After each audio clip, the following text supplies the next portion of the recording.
Bonsoir et bienvenue à cette vidéoconférence sur le psoriasis et l'arthrite psoriasique. Une vidéoconférence qui est organisée par l'association de patients Psoriasis Contact, qui est entièrement gratuite. Alors ce soir, nous allons passer en direct depuis un studio de Bruxelles 1 heure ensemble, 1 heure avec vous, puisqu'il s'agit en fait d'une vidéoconférence totalement interactive. Alors moi, je suis Barbara Simon, je suis journaliste médicale et santé pour la presse professionnelle et grand public en Belgique. Et j'ai pour m'accompagner ce soir en plateau le docteur Françoise Guyot, qui est dermatologue à Gré-d'Oisseau. Bonsoir et bienvenue, docteur. Bonsoir. Nous avons également le plaisir d'accueillir le docteur Serge Stenfeld, qui est rhumatologue, chef de service de rhumatologie à la clinique Saint-Jean à Bruxelles. Bienvenue également. Bonsoir. Voilà. Alors, comment va se dérouler en fait cette heure de vidéoconférence que nous allons passer ensemble? Eh bien, je vous en explique un petit peu les tenants et les aboutissants. Nous avons en fait besoin de vous, parce que cette vidéoconférence, elle est non seulement faite pour vous, mais aux surprises, elle est faite par vous.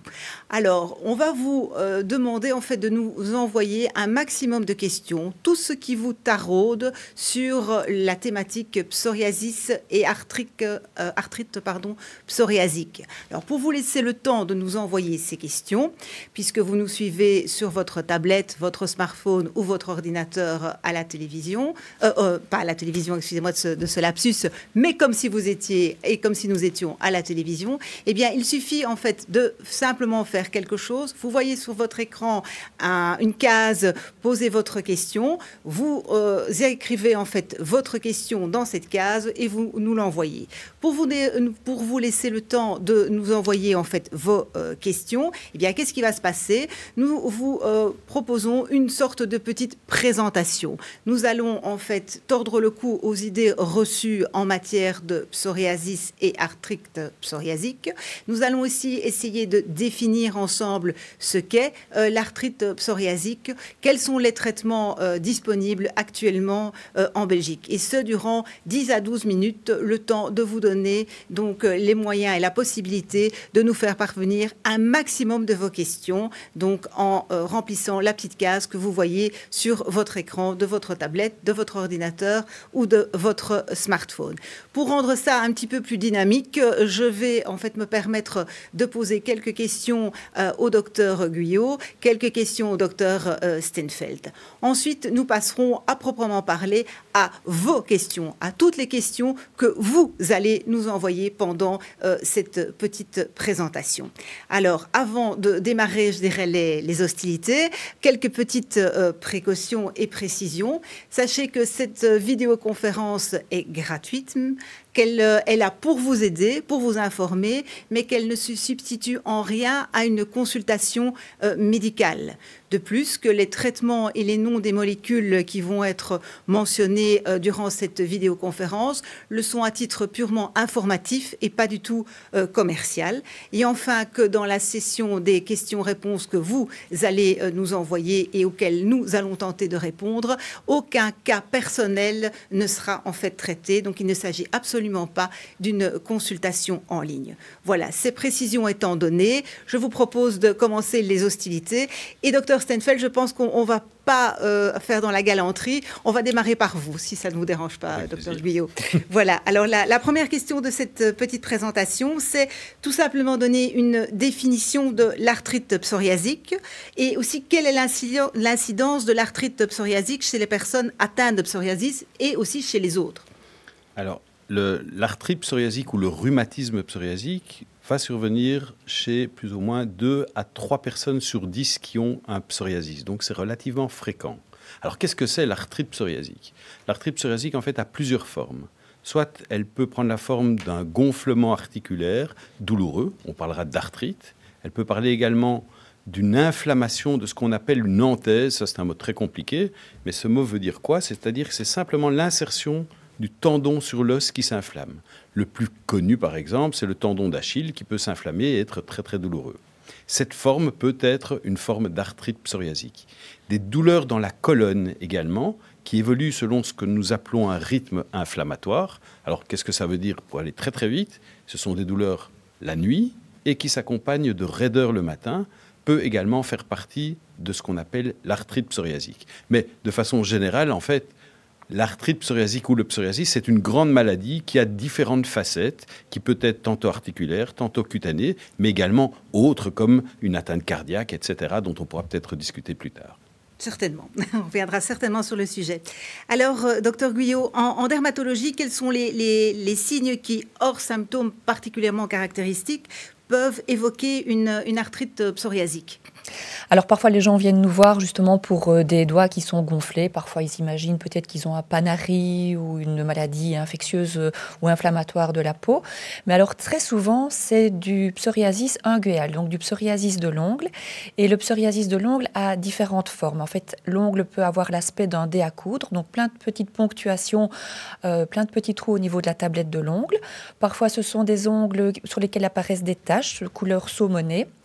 Parfois, ce sont aussi des ongles qui sont totalement abîmés, qui se détruisent, ou des ongles qui sont très épaissis. Tout ça, ce sont des manifestations qui peuvent être parfois les seules manifestations du psoriasis et qui nous orientent souvent vers une arthrite psoriasique sous-jacente.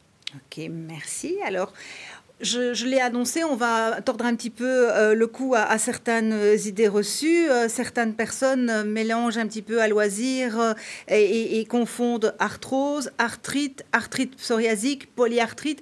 Vous pouvez nous aider, docteur Stenfeld, à remettre un petit peu d'ordre dans tout ça?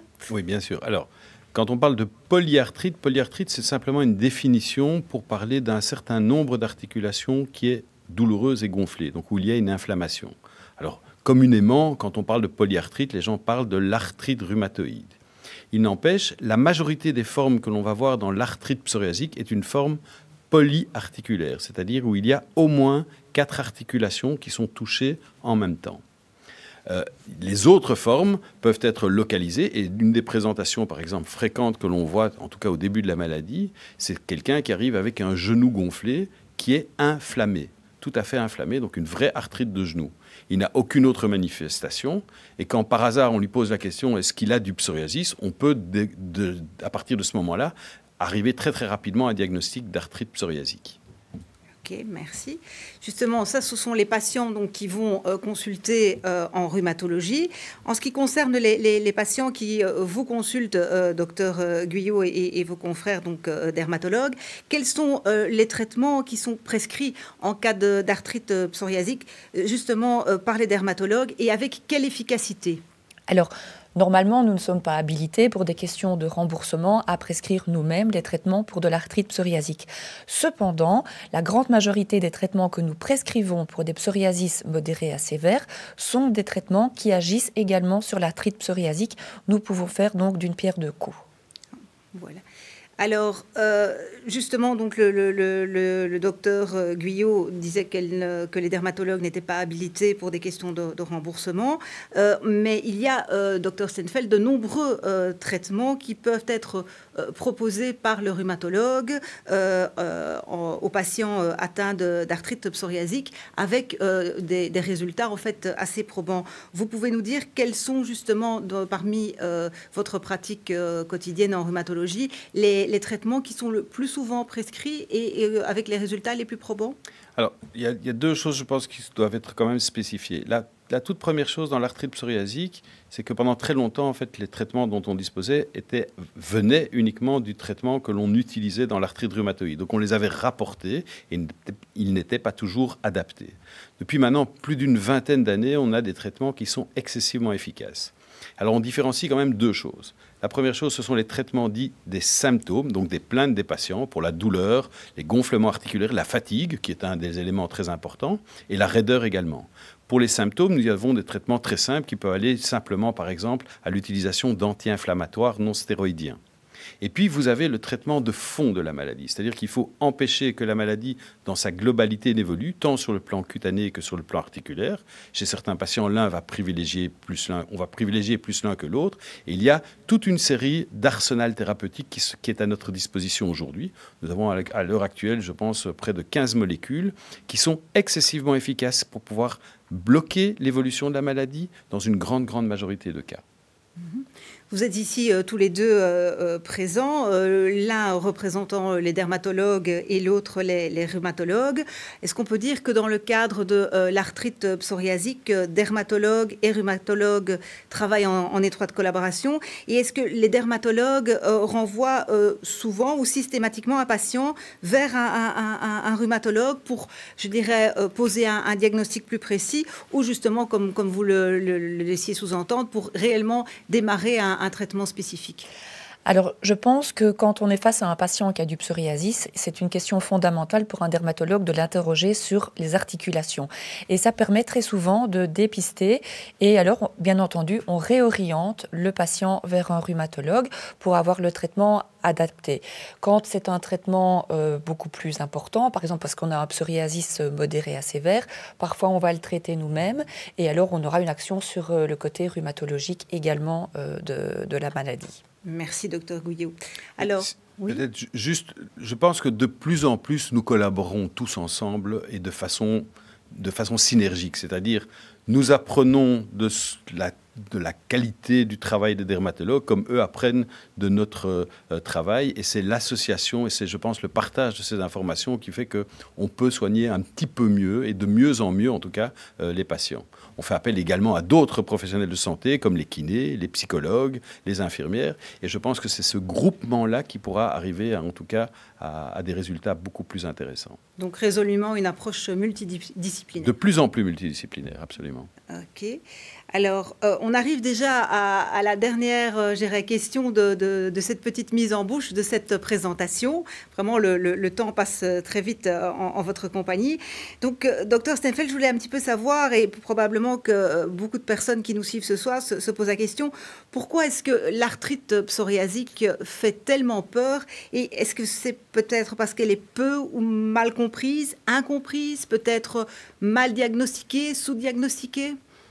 Alors, elle a été longtemps sous-diagnostiquée et mal diagnostiquée, juste pour la petite histoire, et ça nous fait encore rire encore aujourd'hui. Je pense qu'il y a plus de 20 ans, aux États-Unis, on disait que ça n'existait pas. Pourquoi? Parce qu'il n'y avait pas de traitement et que c'était une pathologie qui n'existait qu'en Europe, l'arthrite psoriasique. Quand les traitements sont arrivés, du jour au lendemain, il y a eu des experts américains qui sont apparus. Ça donne déjà une très bonne idée de ce que ça peut vouloir dire. Alors, faire peur...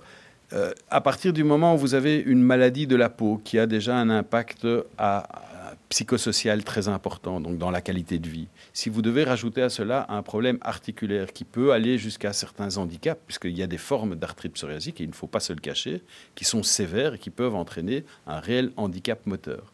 L'association des deux, effectivement, c'est un mauvais numéro et il faut essayer de s'en sortir. Donc c'est normal que ça fasse peur, puisque c'est deux éléments anxiogènes qui arrivent en même temps. Voilà. Ben merci en tout cas déjà pour ces précisions.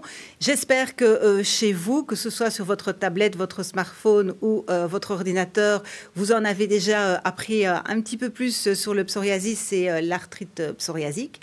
En tout cas, vous êtes très très nombreux, je le vois ici sur mon écran d'ordinateur, à nous envoyer vos questions. Donc déjà, un très très grand merci par avance pour votre réactivité, votre soutien et aussi vos encouragements. Et donc, vu qu'il y a pas mal justement de questions, je vous propose, si ça va pour vous, docteur Gouillot et docteur Steinfeld, de nous lancer en fait dans l'arène peut-être et de répondre du tac au tac aux questions des internautes. Je voudrais simplement vous demander, comme nous sommes en direct, quand j'aurai posé la question, de me faire un petit signe pour savoir lequel d'entre vous souhaite répondre, je dirais, d'abord à la question en fonction peut-être de votre expertise et votre expérience sur le terrain. Voilà. Alors, la première question qui nous est parvenue, et bon, ben, les de circonstances, puisque nous sommes en période de vaccination justement anti-grippe et on parle pas mal de vaccins. Est-ce qu'il était important de se faire vacciner, par exemple, contre la grippe, mais également de se faire vacciner contre d'autres pathologies? Est-ce que la vaccination est importante en cas d'arthrite psoriasique? Je ne sais pas lequel d'entre vous... Alors, dans le cadre de l'arthrite psoriasique, la vaccination, comme dans toutes les maladies inflammatoires articulaires, qui sont des maladies chroniques, on recommande en tout cas la vaccination antigrippale aux patients.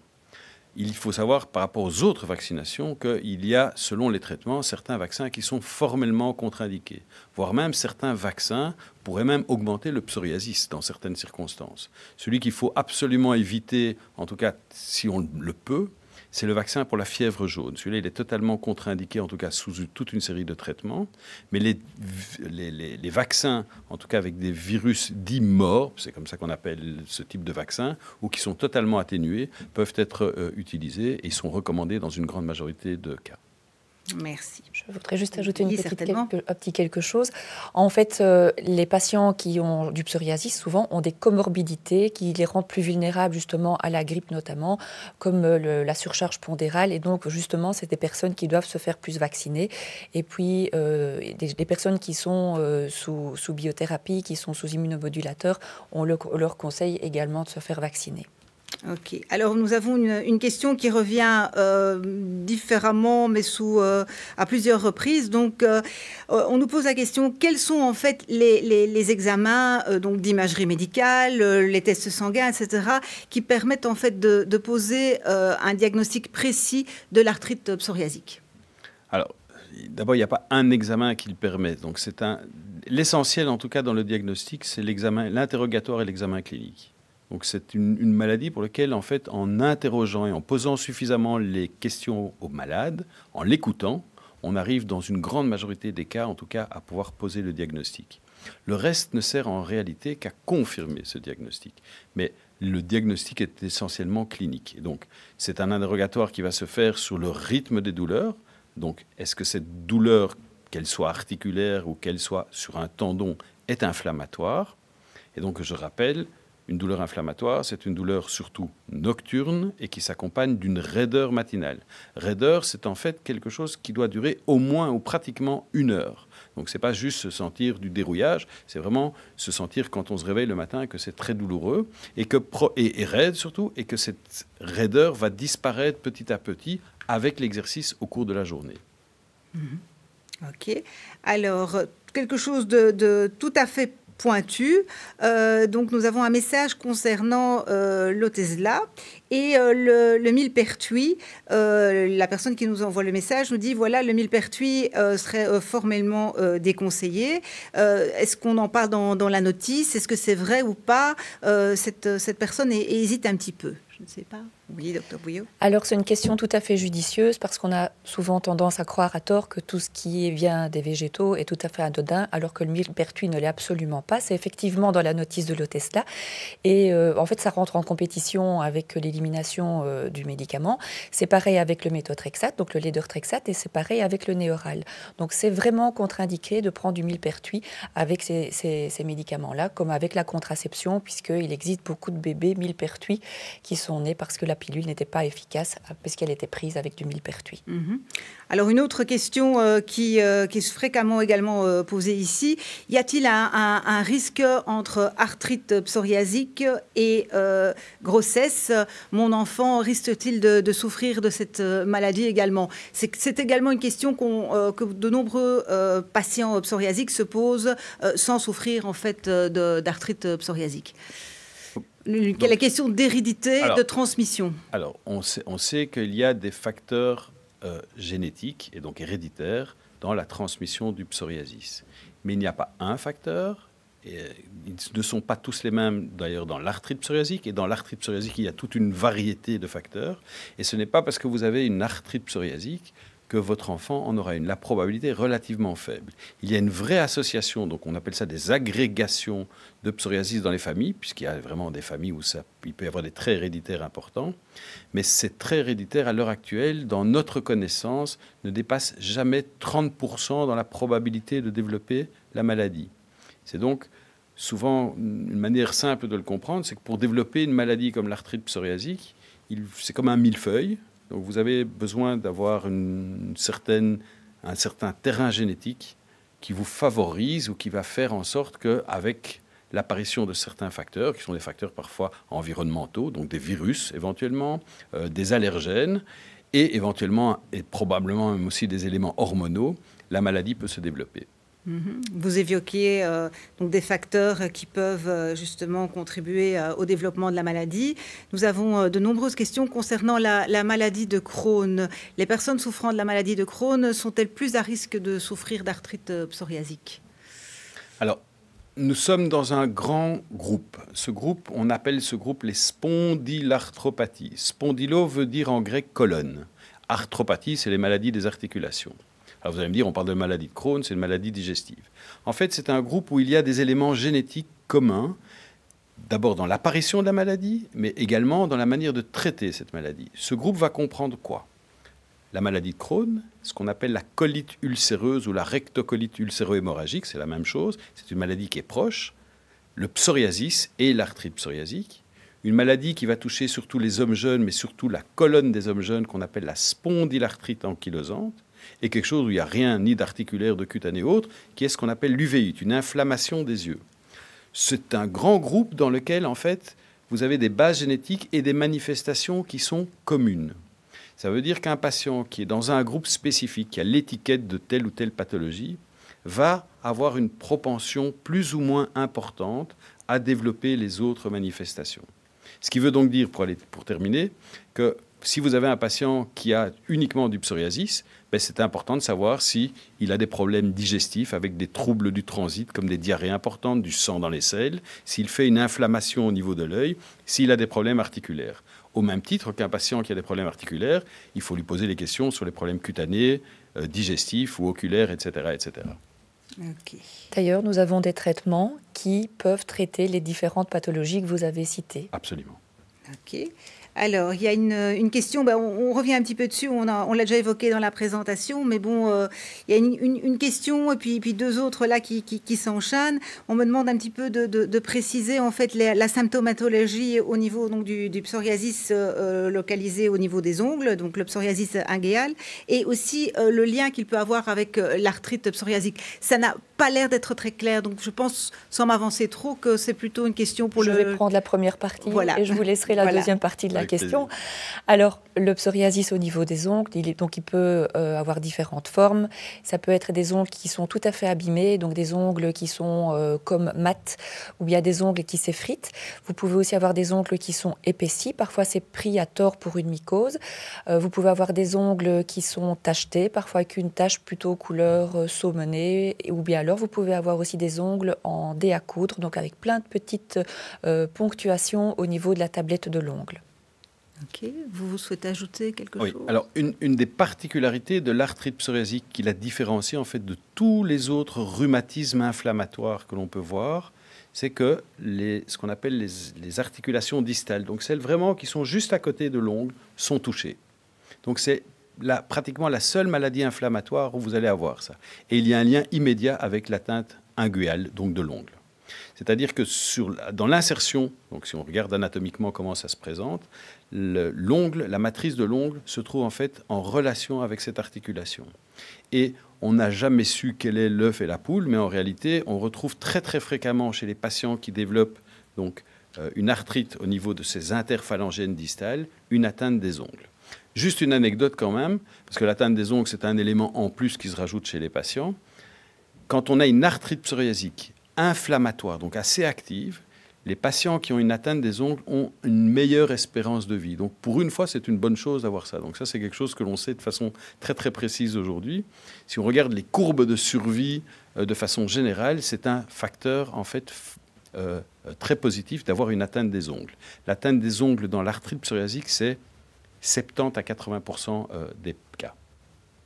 Ok, merci. Alors nous sommes donc en direct. Donc vous êtes très très nombreux à nous envoyer des questions, mais ça va un petit peu tous azimuts. Donc là, un sujet qui visiblement préoccupe aussi, c'est que de nombreuses personnes nous disent souffrir à la fois de psoriasis et d'une arthrite psoriasique, qu'elles sont traitées en fait pour donc l'AP, mais qu'en parallèle en fait leur psoriasis augmente.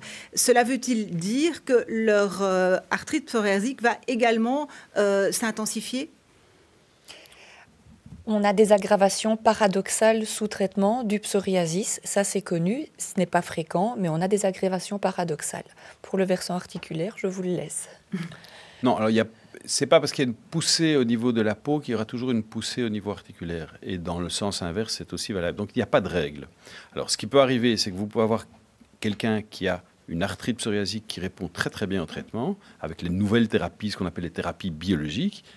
Et sous ce type de traitement, il y a effectivement, comme disait le docteur Guyot, il y a un psoriasis paradoxal qui est un peu différent de l'autre psoriasis qui peut survenir. Et c'est souvent très très difficile de faire la part des choses. Parfois, ce n'est pas du psoriasis, c'est une infection de la peau. Donc, il faut pouvoir vraiment discuter de ça et voir si c'est suffisamment important pour soit changer le traitement, soit arrêter ce type de traitement. Ok. Alors, quel est l'impact en fait psychologique de la maladie? Est-ce que justement ça peut être aggravé en cas de stress ou de gros choc psychologique causé par un choc psychologique? Et on nous pose la question, est-ce que la maladie peut apparaître, disparaître ou carrément être entre guillemets guérie comme elle est arrivée en fait? Alors, les miracles, c'est toujours quelque chose qui est très délicat à discuter sur un plan médical parce que probablement ça peut survenir, mais on n'a pas vraiment l'impression que ça existe. Ce sont des maladies chroniques. Alors, elles surviennent brutalement et effectivement des facteurs de stress importants ou des traumatismes. Il y a des gens qui ont un accident et sur la lésion, sur la fracture, développent du psoriasis alors qu'ils n'en avaient jamais développé auparavant. C'est un effet qui peut survenir et qui survient également sur le plan articulaire. Donc vous avez des gens qui vont développer des atteintes articulaires uniquement après un traumatisme alors qu'ils n'avaient jamais rien eu auparavant. Donc oui, un traumatisme ou un choc peut le provoquer. Est-ce un autre choc peut le faire disparaître? Je ne pense pas avoir déjà vécu ce type d'expérience. Malheureusement, ce sont des maladies chroniques. Alors, elles peuvent disparaître avec le temps, s'amoindrir avec le temps. Souvent, elles nécessitent un traitement. Quand j'ai commencé mes études de médecine, on m'avait appris une maladie de ce type-là dure en moyenne une 30aine d'années. Alors, c'est très dur à devoir annoncer à quelqu'un. C'est une maladie qui peut durer une 30aine d'années. Probablement que c'est une maladie, comme toute maladie chronique, qui va durer la durée de la vie. Et elle va peut-être, avec l'âge, s'atténuer, et surtout avec l'arrivée des nouvelles thérapies dont on dispose aujourd'hui. Vous avez quelque chose à ajouter? Alors, au niveau de la peau, c'est pareil, ça évolue par poussée. Il y a des personnes qui peuvent rester des années sans aucune manifestation au niveau de la peau. Et puis, à l'occasion d'un stress ou parfois de façon totalement inexpliquée, le psoriasis peut ressurgir. C'est tout à fait quelque chose d'imprévisible. Ok. Vous aviez donc évoqué éventuellement un accident, une chute. On nous pose la question aussi, est-ce qu'il y a des métiers qui sont, par exemple, à éviter quand on souffre d'arthrite psoriasique et quand on est sous traitement et en plus, on est pour le remboursement de certains médicaments, on est obligé de passer devant un médecin à conseil. Donc, est-ce qu'il y a vraiment des métiers qui sont à déconseiller ou qui sont, au contraire, aussi à risque? C'est-à-dire que ça va dépendre, bien entendu, de l'atteinte des articulations et de la manière dont la maladie est présente chez une personne. Si vous avez une maladie dite polyarticulaire, où toutes les articulations des doigts et des pieds sont touchées, vous n'allez pas demander à cette personne d'avoir un travail manuel fin. Ça, c'est évident que ce sera un métier à éviter. Quelqu'un qui a une atteinte de la colonne, c'est-à-dire de la nuque en particulier, et de ce qu'on appelle les sacroiliaques, les articulations du bassin, qui donnent des douleurs dans les fesses, aura très difficile d'avoir une activité où il faudra porter des choses. Donc ce sera vraiment en fonction du type d'atteinte que l'on déconseillera éventuellement certaines activités. Mais il n'y a pas un métier qui prédispose, comme il n'y a pas un métier qu'il faut en aucun cas interdire. Ok. On nous demande aussi si l'arthrite psoriasique attaque moins rarement les membres inférieurs que les membres supérieurs. Ah non, non, pas du tout. Donc, dans les atteintes dites monoarticulaires, donc quand il n'y a qu'une seule articulation, de très loin, et vraiment sans une seule hésitation, c'est l'articulation du genou. C'est des gens qui vont avoir un gros genou, qui vont se présenter, et ça commence très souvent de cette manière-là. Dans les atteintes dites polyarticulaires, effectivement, ça touche un peu plus fréquemment les mains, mais les pieds peuvent être touchés également. Ok, merci. Alors, beaucoup de questions également concernant l'alimentation. Justement, les nombreux internautes veulent savoir si il faut suivre un régime spécifique pour justement parvenir à limiter certains symptômes et l'apparition, justement, quand on souffre de psoriasis, d'arthrite psoriasique. Et s'il y a des éléments, au contraire, qui peuvent aider, des aliments, pardon, qui peuvent aider, et au contraire, des aliments ou des minéraux ou d'autres substances qui sont à bannir. Alors je pense qu'on va éviter tout ce qui est pro-inflammatoire, c'est-à-dire essentiellement tout ce qui est sucre rapide, mais ça c'est valable pour toutes les pathologies inflammatoires. Alors un régime particulier, à part ça, il n'y a pas grand-chose. Il y a le fameux régime de Pagano, qui n'était pas docteur, qui était chiropracteur, qui était un régime extrêmement restrictif, avec énormément d'aliments qui ne pouvaient pas être consommés. Comme viande, par exemple, il n'y avait que de la viande d'agneau qui pouvait être consommée. Je pense qu'il n'y a vraiment aucune preuve scientifique de l'efficacité là-dessus. J'ai certains patients qui ont essayé de faire un régime sans gluten de façon très très stricte. Alors j'ai un patient chez qui ça a relativement bien marché. Je dirais qu'il n'a gardé que 30% de ses lésions cutanées avec ce régime strict. À côté de ça, j'en ai beaucoup d'autres qui ont essayé aussi de faire un régime sans gluten strict et que ça n'a absolument donné aucun résultat. Donc je pense que c'est un petit peu au cas par cas. Je ne suis pas sûre qu'on puisse vraiment prôner un régime pour tous les cas. Mm-hmm. Alors, juste peut-être une remarque par rapport au régime. Donc, effectivement, s'il y avait un régime efficace, on serait tous en train de vous proposer un régime. Donc, il n'y a pas malheureusement un régime qui est parfaitement efficace, en tout cas chez tout le monde. Un point commun de toutes les pathologies dont on parlait tout à l'heure, qui étaient la maladie de Crohn, la spondylarthrite, l'arthrite psoriasique, le psoriasis l'uvéite, c'est qu'en fait, on sait aujourd'hui qu'elle va démarrer dans le tube digestif. Donc l'alimentation joue certainement un rôle capital. C'est-à-dire que le tube digestif est en fait l'interface entre le système immunitaire et l'extérieur le plus étendu. Donc inévitablement, le moindre allergène puissant, ou la bactérie ou n'importe quoi, mais qui va irriter ou exciter le système immunitaire au niveau du tube digestif, aura un rôle. Donc le raisonnement inverse est de dire, si l'on supprime ou si l'on diminue les allergènes sur le plan digestif, on va diminuer l'activité de la maladie. Ça a du sens, mais il faut quand même savoir que quand on a la maladie, tout le processus est déjà lancé. Donc ce que l'on peut juste faire, c'est éviter de réactiver des boucles. On ne peut pas arrêter ou bloquer complètement les choses.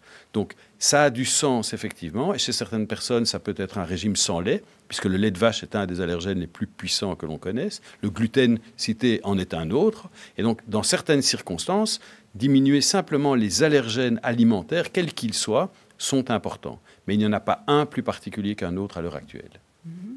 Vous soulignez le rôle, en fait, justement, du tube digestif. En médecine, de nombreuses études sont en cours concernant les probiotiques. Quid en matière de psoriasis et d'arthrite psoriasique? Il y a des études, ou est-ce que ça pourrait être également une voie, je dirais, à suivre? Dans l'arthrite psoriasique, il n'y a pas d'étude réelle qui a été faite. Il y a eu des tests qui ont été faits dans certaines circonstances avec des tout petits groupes de patients, mais des choses qui n'ont pas été publiées. Alors, très certainement, les probiotiques ont un rôle. Je pense malheureusement qu'à l'heure actuelle, on n'a pas encore d'informations suffisantes, mais je suis persuadé que là sera une des clés essentielles dans le traitement des maladies inflammatoires de ce type-là. Okay.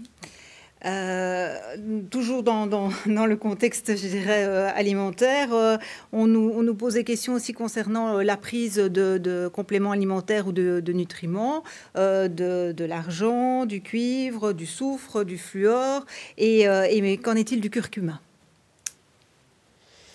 Alors nous, en dermato, on conseille beaucoup d'oméga 3. Pour justement leurs vertus anti-inflammatoires et anti-inflammatoires à différents niveaux, et notamment au niveau cardiovasculaire. Et donc, nous, c'est ce qu'on recommande essentiellement. Okay. Dans l'arthrite psoriasique, le curcuma n'a probablement pas de rôle. Donc, le curcuma est considéré comme une substance dite anti-inflammatoire. La réalité, c'est quoi? C'est qu'on a montré il y a quelques années, in vitro, donc vraiment pas du tout de façon physiologique, que certaines cellules inflammatoires pouvaient être inhibées par certaines substances trouvées dans le curcuma. Est-ce qu'il faut manger 1 kilo de curcuma par jour? Est-ce qu'il faut en prendre 5 grammes? Aujourd'hui, on n'a pas d'explication. probablement que c'est une molécule qui a vraiment des vertus, enfin, c'est pas une molécule, que le produit a des vertus anti-inflammatoires, mais certainement pas pour traiter une arthrite inflammatoire. Donc en prévention dans l'arthrose, c'est quelque chose qui peut être proposé. Il y a eu quelques résultats qui sont assez encourageants, mais dans l'arthrite, à l'heure actuelle, il n'y a aucun résultat. Ok, justement, vous parlez souvent de maladies inflammatoires. Qui dit maladie inflammatoire dit bien sûr dans la tête du grand public et de nombreux patients la prise justement de traitements anti-inflammatoires. Et on a plusieurs questions qui reviennent. Quid justement des traitements à base d'anti-inflammatoires en cas d'arthrite psoriasique chez les patients qui souffrent de problèmes gastro-intestinaux et plus spécifiquement d'ulcères? Alors, c'est effectivement très problématique, puisque le traitement des symptômes idéal dans ce type de maladie, c'est l'utilisation des anti-inflammatoires non stéroïdiens. Ce type de médicaments, certains en tout cas, peuvent également favoriser le psoriasis, et de surcroît, s'il y a une atteinte digestive, c'est franchement contre-indiqué si l'atteinte est de l'œsophage ou de l'estomac. Mais il n'empêche, vous avez également des patients qui ont les atteintes de façon légère, comme dans la maladie de Crohn, donc des colites relativement importantes, et ce type de médicament peut être aussi totalement contre-indiqué. Donc on se retrouve dans une situation qui est difficile et qui doit être évaluée cas par cas. Mais il y a des médicaments qui vont moins agir sur la partie supérieure et plus sur la partie inférieure, et vice-versa. Et puis il y a d'autres alternatives. Ce que généralement on recommande d'éviter absolument, c'est l'utilisation de la cortisone par la bouche, donc des dérivés cortisoniques Péros. Pourquoi ? Parce que même si on a un résultat relativement rapide sur des problèmes articulaires, très souvent, ils peuvent provoquer un rebond au niveau cutané dès qu'on l'arrête. Et puis, de toute manière, sur le long terme, c'est quelque chose qui n'est certainement pas à recommander. Ok, je voudrais demander peut-être encore, si c'est pas trop difficile, de nous repréciser la différence entre arthrite psoriasique et polyarthrite, parce que visiblement, c'est pas encore très très clair dans l'esprit de certains de nos internautes. C'est un petit peu melting pot. Alors, polyarthrite rhumatoïde, c'est une maladie inflammatoire qui ne touche que les articulations. Elle peut toucher d'autres choses en réalité, mais en soi, elle ne touche que les articulations. Si vous voulez distinguer une polyarthrite psoriasique, on va l'appeler comme ça, d'une polyarthrite rhumatoïde, la meilleure des choses, c'est les atteintes au niveau des interphalangiennes distales, donc les articulations du bout des doigts qui sont à côté des ongles. Si vous avez une polyarthrite qui touche ces articulations-là, ce n'est quasiment jamais une polyarthrite rhumatoïde, mais beaucoup plus une arthrite psoriasique ou une polyarthrite psoriasique. Et donc, je répète, polyarthrite veut simplement dire qu'il faut qu'il y ait plus de 4 articulations inflammées. Ok, donc je pense que ces précisions étant faites, vous voulez ajouter quelque chose, docteur? Voilà, alors du stade, je dirais, inflammatoire, de la définition rappelée, on me demande aussi si il est bénéfique de pratiquer du sport. En tout cas, nous, en dermato, pour l'effet bien-être des patients, pour l'effet déstressant, très clairement, on recommande aux patients de faire du sport. Absolument. Absolument. C'est quelque chose qui est essentiel. Et pour les formes avec les enraidissements dont je vous parlais, au plus le patient va bouger, au mieux ça va être. Alors vous allez me dire, si on a mal aux 2 genoux, que les 2 genoux sont gonflés, comment je vais aller faire pour faire... Bien entendu, on ne le fait pas dans une phase inflammatoire. Mais en prévention et pour tout le bien-être que cela va apporter, le sport est essentiel. Alors là, je reviens à quelque chose qu'on avait abordé juste avant. L'arthrite psoriasique et le psoriasis font quand même partie d'un grand groupe. Ce groupe, qu'on a tendance à vouloir appeler aujourd'hui de plus en plus la maladie psoriasis, peut avoir un impact au niveau cardiaque, et donc faire du sport sur ce plan-là, c'est essentiel. Fait en sorte que les patients qui ont ce type de pathologie, très souvent, ont ce qu'on appelle un hypermétabolisme, c'est-à-dire que le système du corps travaille trop, pour faire très simple, à tous les niveaux. Donc il travaille trop au niveau de la peau, il peut travailler trop au niveau des articulations, mais il travaille trop aussi en ce qui concerne la production, par exemple, de graisse, la production de sucre. Et donc, ce sont des personnes qui vont avoir un excès de poids, et ce n'est pas parce qu'ils mangent mal, ils ont simplement un excès de poids, parce que leur système, et c'est sur une base génétique, ça, travaille beaucoup trop.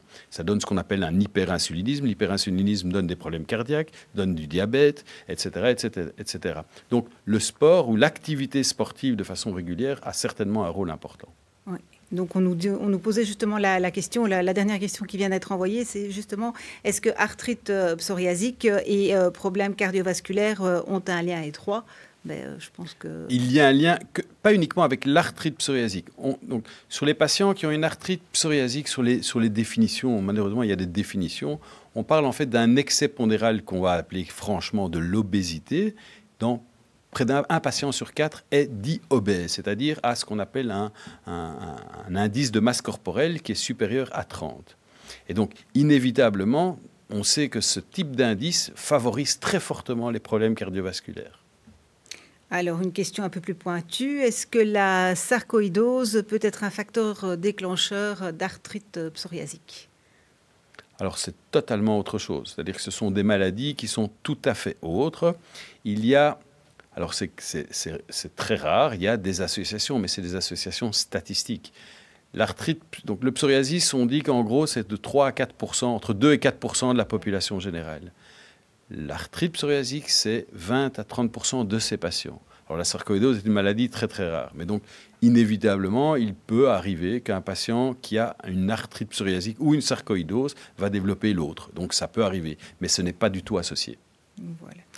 Alors, j'ai une question ici. Une personne me dit qu'elle a consulté en fait un rhumatologue parce qu'elle souffre d'arthrite psoriasique, mais sans jamais avoir souffert de psoriasis.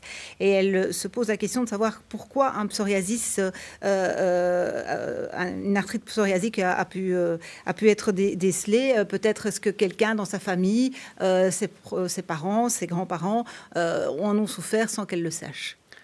Alors, la majorité des patients qui font une arthrite, donc dans près de 80% des cas, entre 70 et 80% des cas, des patients qui vont développer un problème articulaire ont déjà eu un problème cutané avant. Dans un petit pourcentage, cela peut survenir en même temps, l'un et l'autre. Mais parfois, l'interrogatoire est compliqué. Dans un tout petit pourcentage de cas, les manifestations articulaires peuvent précéder des atteintes au niveau cutané. Parfois, en fait, l'atteinte cutanée, elle est frustre et en fait, elle est passée inaperçue. Et donc, parfois, c'est des gens, quand vous les interrogez, qui vont dire « Ah oui, effectivement, j'avais beaucoup de pellicules dans les cheveux. J'ai jamais eu de psoriasis, mais très souvent, j'ai beaucoup de pellicules dans les cheveux. » Et une plaque de psoriasis n'a peut-être pas été mise en évidence à ce moment-là, mais ces pellicules pouvaient être, ces pellicules comme ça, pouvaient être effectivement un indice de psoriasis. Mais dans la définition actuelle, en tout cas, de l'arthrite psoriasique, avoir du psoriasis chez les relatifs immédiats, c'est-à-dire les parents ou les enfants, est un facteur qui a son poids. C'est-à-dire qu'on peut ne pas avoir soi-même eu du psoriasis, mais si on a un enfant ou un parent qui a eu du psoriasis, ça peut être un élément qui est pris en compte pour poser le diagnostic. Ok. Alors une question qui revient souvent, on nous demande pourquoi est-ce qu'on est tellement fatigué quand on souffre d'arthrite psoriasique? Alors, c'est au même titre que le psoriasis. En fait, toute maladie inflammatoire utilise le système immunitaire, fait travailler le système immunitaire de façon très, très importante. Et donc, en utilisant cela, ça entraîne une fatigue. Ça, c'est la réponse simple. En réalité, elle est excessivement compliquée et on n'a pas de réponse très claire à vous donner. Donc, je vous raconterai un petit peu n'importe quoi. De façon absolue, on sait que si, effectivement, vous avez une maladie qui va vous affecter, qui a entraîné des douleurs, des raideurs, ça peut faire en sorte que le sommeil n'est pas bon. Si le sommeil n'est pas bon, inévitablement, il y aura un facteur qui va agir sur la fatigue. On est en train aujourd'hui, en fait, d'essayer de différencier quelle est la fatigue exacte que les patients qui ont des maladies inflammatoires ont. Et c'est très, très compliqué parce que c'est multifacette. Une partie est liée de façon interne à l'activité de la maladie et le reste, ce sont tous des facteurs extérieurs, dont des facteurs psychologiques, dont des facteurs environnementaux. Ok. Alors une question concernant l'arthrite psoriasique, la ménopause et l'impact sur la peau. C'est peut-être davantage pour vous, docteur Guyot. Enfin, je m'avance peut-être, mais je ne sais pas. Alors la ménopause, pour nous, ça ne peut ne rien changer du tout dans le psoriasis. On ne peut pas dire aux patients, malheureusement, à la ménopause, vous n'aurez plus de psoriasis. Vous avez parfois des psoriasis qui se déclarent après la ménopause. Donc ce facteur hormonal-là, pour nous, n'a pas énormément d'importance ni d'incidence. Ok, vous avez quelque chose à ajouter? Pas d'impact non plus important sur l'arthrite. Ok, et on nous pose la même question avec la grossesse. Alors là, au niveau de la grossesse, il se passe beaucoup plus de choses. Alors, c'est quitte ou double. En fait, au niveau psoriasis, vous avez des patientes qui vont avoir des grossesses de rêve, qui vont avoir une peau qui est comme elles n'en ont pratiquement jamais eu une, absolument sans lésion de psoriasis. Et vous avez par contre des patientes qui font des grosses poussées de psoriasis durant leur grossesse. Alors, est-ce que c'est hormonal? Est-ce que c'est lié au stress qui accompagne la grossesse? Ça, c'est très difficile de pouvoir donner la raison de la poussée de psoriasis. Ok, alors on nous pose aussi la question, y a-t-il en fait un risque arthrite psoriasique, psoriasis et Covid-19? Système immunitaire affaibli Alors, moi je peux vous répondre par rapport à l'arthrite psoriasique parce que là on a des données déjà très claires. Pas grand-chose, mais on a quand même des données claires qui sont les données italiennes et qui sont les données chinoises. C'est-à-dire qu'on sait que les malades qui ont des maladies inflammatoires de façon générale, chroniques, articulaires, et qui ont été traitées par tout ce qu'on appelle ces fameuses thérapies biologiques, ne sont en fait pas du tout à risque par rapport au Covid. Voire, en Italie, ils en avaient même moins. Mais bon, ça reste, on parle de petits nombres de patients. Donc, il ne faut pas croire qu'on est, plus à risque ou moins à risque. Je pense qu'il n'y a pas d'impact. La seule et unique chose qui est importante à se rappeler, c'est si on fait de la température, et que ce soit le Covid ou que ce soit autre chose, on contacte son médecin et on arrête son traitement de façon préventive. On nous pose aussi la question, est-ce qu'il faut stimuler justement son système immunitaire? Certains internautes nous parlent d'échinacée, à nouveau de curcuma. C'est vrai qu'il y a quelques messages qui passent et des spots pour l'instant publicitaires ou autres en télévision. Donc le docteur Guyot. Alors je pense que de façon fondamentale, tous les consensus vont dans le même sens. La vitamine D est absolument fondamentale pour le système immunitaire. D'ailleurs, il y a une étude qui a été réalisée. On a donné de fortes doses de vitamine D à des patients qui avaient du psoriasis. C'était le seul traitement qu'ils recevaient et le psoriasis s'était nettement amélioré. Donc déjà la vitamine D, ça c'est fondamental. La vitamine C aussi très importante et le zinc pour aider à lutter contre tous les phénomènes viraux. Ok, quelque chose à ajouter, docteur? Alors, on me demande aussi s'il y a un lien avec des dysfonctionnements thyroïdiens et si oui, lesquels? Au niveau psoriasis cutanée, on n'a pas de manifestation particulière chez des patients qui ont des troubles de la thyroïde. Okay. Non plus au plan articulaire, mais on reste de nouveau dans des associations de maladies fréquentes. Donc l'hypothyroïdie est quelque chose qui est excessivement fréquent. Donc c'est inévitable que l'on rencontre des gens qui ont des hypothyroïdies et une arthrite psoriasique ou du psoriasis. En fait, il y a un lien génétique très rare, qui est ce qui s'appelle le syndrome MEM, où on a du psoriasis, une hypothyroïdie auto-immune, 2-3 autres maladies auto-immunes. Mais là, on parle de maladies exceptionnellement rares. Ok. Alors, on nous pose la question d'un diagnostic qui est souvent posé tardivement et on nous demande s'il est normal, en fait, qu'on ne voit rien à l'imagerie médicale à un stade précoce. Alors, tout est une question d'imagerie. Si vous utilisez, pour regarder une articulation, une radiographie standard ou une résonance magnétique, vous pourrez voir des choses totalement différentes. Dans l'un, vous ne verrez rien, dans l'autre, vous verrez éventuellement quelque chose. Au début de la maladie et de façon générale, si vous avez une articulation gonflée, vous n'avez pas en général de lésion articulaire. C'est-à-dire que vous allez avoir peut-être du liquide dans l'articulation, vous aurez peut-être un tissu qui est épaissi, mais ni le cartilage ni les os ne sont touchés. Et heureusement d'ailleurs, parce que c'est à ce moment-là que l'on peut agir. Et si on agit tôt, on peut empêcher qu'il y ait des destructions articulaires. Et donc tout l'intérêt de pouvoir avoir un diagnostic précoce. Et donc au début de la maladie, c'est relativement commun de ne voir aucune lésion. Ok, vous souhaitez répondre à quelque chose? Alors on nous pose toujours aussi de nombreuses fois la question, est-ce que cela se voit au niveau cutané en dehors, je dirais, de squames ou de problèmes typiquement psoriasiques? Est-ce qu'il y a d'autres manifestations cutanées? Donc les manifestations cutanées classiques peuvent se trouver au niveau donc, de la peau, ça c'est classique, peuvent se trouver au niveau des ongles, on en a parlé, et peuvent se trouver au niveau du cuir chevelu. On peut parfois en trouver dans des endroits qui sont un petit peu plus cachés, comme par exemple le creux auditif, ou alors au niveau des muqueuses, et particulièrement des muqueuses génitales. C'est les seules manifestations de psoriasis qu'on peut trouver. Ok. Alors, quelque chose à ajouter, docteur? Non. Alors, peut-on mettre le traitement, par exemple, méthotrexate en pause quand la poussée inflammatoire qui a duré assez longtemps cesse ou se calme de façon assez spectaculaire? Vous parlez au niveau cutané ou au niveau arthrite? Les deux? Je n'ai pas de spécificité concernant la question. Donc en tout cas, en dermato, c'est vrai qu'il est fréquent qu'on fasse des pauses.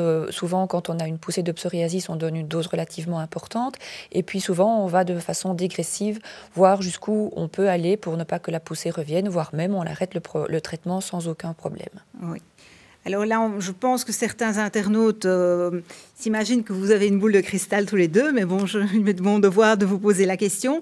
On me demande s'il y a des traitements qui seront encore plus probants dans le pipeline et attendus dans les mois ou les années à venir. Je pense qu'on a de la chance de travailler dans un domaine où justement il y a énormément de recherche qui se fait et je pense on peut dire de façon quasi certaine, mais on ne peut pas dire quand, on ne peut pas dire quoi. Je pense que c'est évident qu'on va avoir des molécules encore plus efficaces qui vont nous arriver dans les années à venir. Oui, absolument. Okay. C'est vraiment la pathologie, en tout cas en rhumatologie aujourd'hui, dans laquelle il y a le plus de nouveautés attendues, et alors qu'on a déjà un très très bel arsenal à notre disposition. Voilà. Alors, on nous demande s'il n'y avait que 1 ou 2 traitements de référence, lequel recommanderiez-vous en première instance?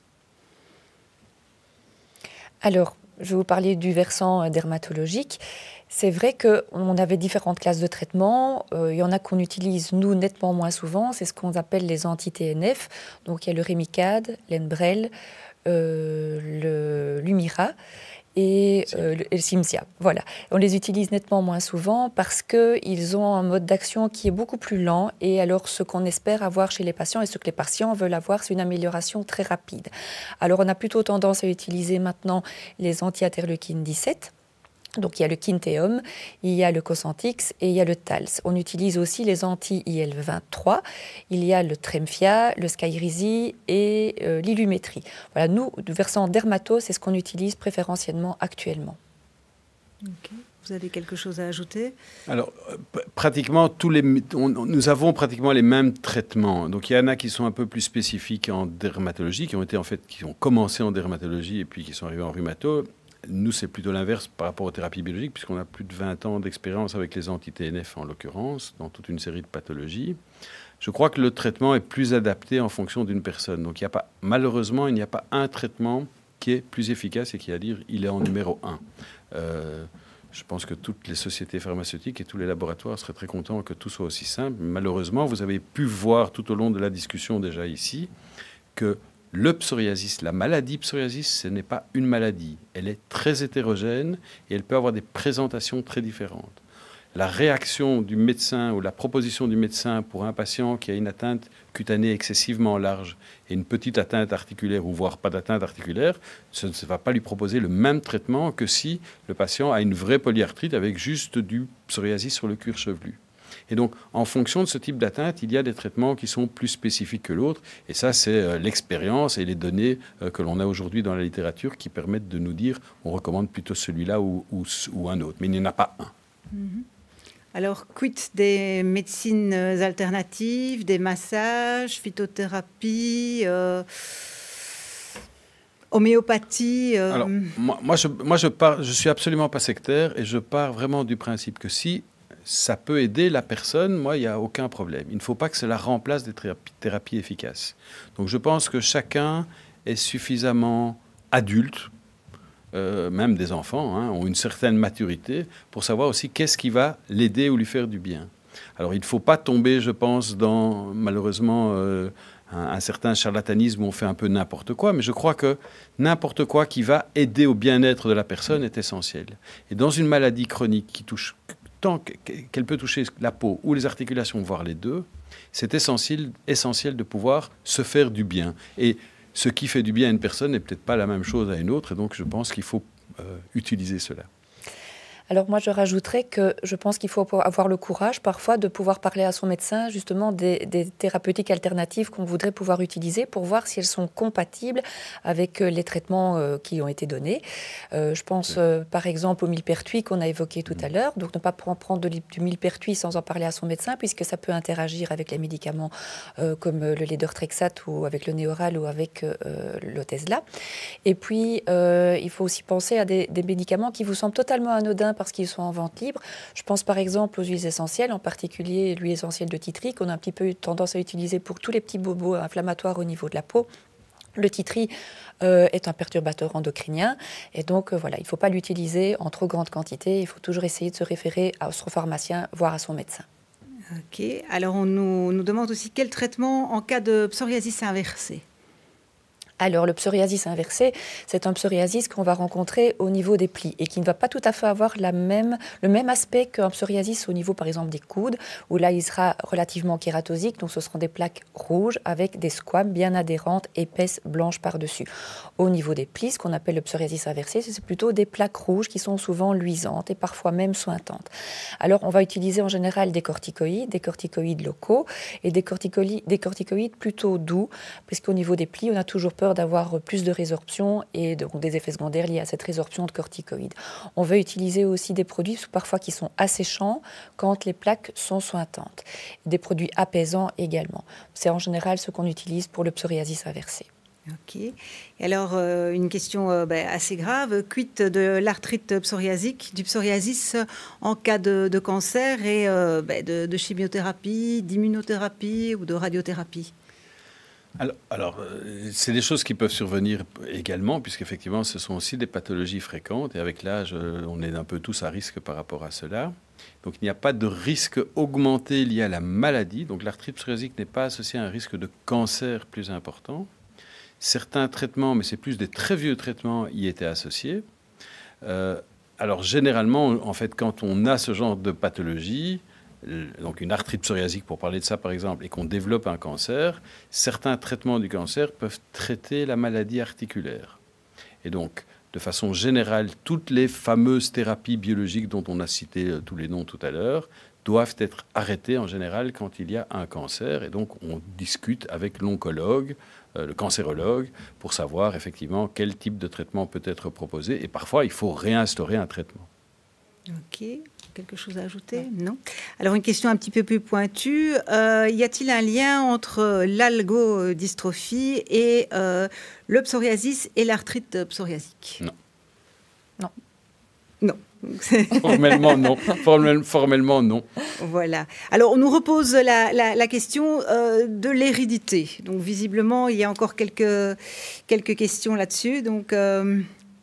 C'est-à-dire, donc, il y a des éléments génétiques certains. Donc, vous avez toute une série de données aujourd'hui qui sont travaillées selon les différentes populations qui permettent de retrouver certains gènes qui favorisent le psoriasis, comme il y en a qui, en tout cas, sont tout à fait à l'inverse, font en sorte que le patient a très peu de chances de développer. Et donc, il n'y a pas non plus, selon une population, des données tout à fait spécifiques. Ce que l'on sait, je vous ai dit, c'est 1/3 au maximum des éléments génétiques va concourir au développement de la maladie. Ok. Alors, encore une question. Ayant souffert fréquemment d'eczéma et d'autres pathologies cutanées, notamment à l'adolescence, est-ce qu'on peut, par la suite, justement voir ça comme un signe précurseur d'arthrite psoriasique ou de psoriasis? Alors, la dermatite atopique, l'eczéma, l'acné, tout ça, ça n'a rien à voir avec le terrain du psoriasis. C'est des maladies qui sont totalement différentes. Donc, ça n'augure absolument pas un psoriasis et je pense pas une arthrite psoriasique non plus. Alors, pour être tout à fait complet, il y a une forme d'acné qui est associée à un rhumatisme psoriasique. C'est ce qu'on appelle l'acné à conglobata. Donc, c'est des très, très grosses boules qui peuvent survenir dans l'adolescence, surtout sur le dos. Et c'est une forme, en fait, d'arthrite psoriasique très particulière qui porte le nom joli, parce que pour une fois, il y a un joli nom, de Sapho. Et donc, c'est une forme qui est surtout localisée sur les os et quelques lésions au niveau de la peau. Donc ça, c'était vraiment pour être complet. Donc, il peut y avoir un lien uniquement avec l'acné, mais tout le reste, non. Encore de nombreux internautes reviennent toujours sur la même chose. Êtes-vous certain qu'on ne peut absolument rien voir en cas d'arthrite psoriasique débutante sur des clichés tels que radiologie, IRM ou échographie? Si, bien entendu, on peut voir des choses. Mais je vous dis, tout dépend de quelle est l'articulation qui est touchée. Si vous avez une articulation qui touche les genoux et qu'on fait une radio des mains et qu'on ne voit rien sur les mains, on ne verra rien. Donc, c'est une question d'investigation. Donc, si on va et que l'on fait une biopsie, on pourra avoir peut-être une information plus importante. Mais là, ce n'est pas une imagerie. Donc, en termes d'imagerie, dans certains cas, on peut voir des lésions, mais les lésions sont en général non destructives, puisque avant qu'il y ait une lésion osseuse, vous devez avoir au minimum un gonflement persistant pendant au moins 3 mois. Okay. Eh bien, c'est là-dessus, je pense que nous allons terminer ces réponses aux questions des internautes, parce que, eh oui, cette heure, on l'a pas vu passer, tellement on était bien ensemble, mais nous sommes déjà depuis 60 minutes ensemble. Donc, cette vidéoconférence se termine. Toutes les personnes qui ont eu la gentillesse, en fait, de nous envoyer des questions et qui n'ont pas vu de réponse ou reçu de réponse aujourd'hui, eh bien, sachez que les équipes de Psoriasis Contact vous enverront par mail dans les semaines à venir des réponses à vos questions. J'ai plusieurs informations à vous communiquer, dont 3 qui sont en fait très très importantes.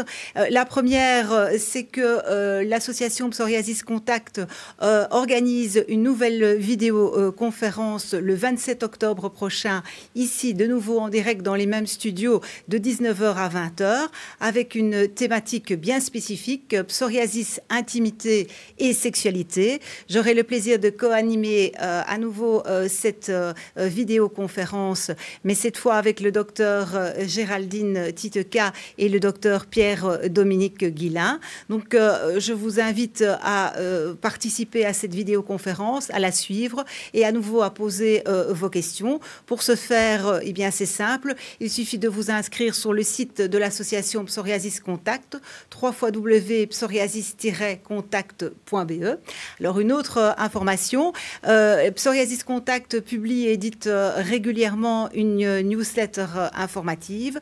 Vous pouvez la recevoir dans votre boîte mail, mais vous pouvez également la recevoir par courrier postal. Si vous n'êtes pas encore inscrit, n'hésitez pas à le faire.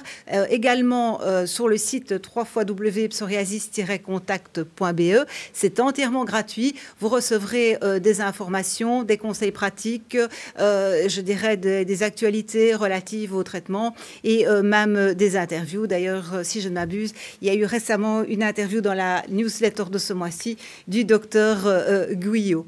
Alors, on vous a sollicité en fait toute la soirée parce que cette vidéoconférence, elle est faite pour vous, mais également par vous.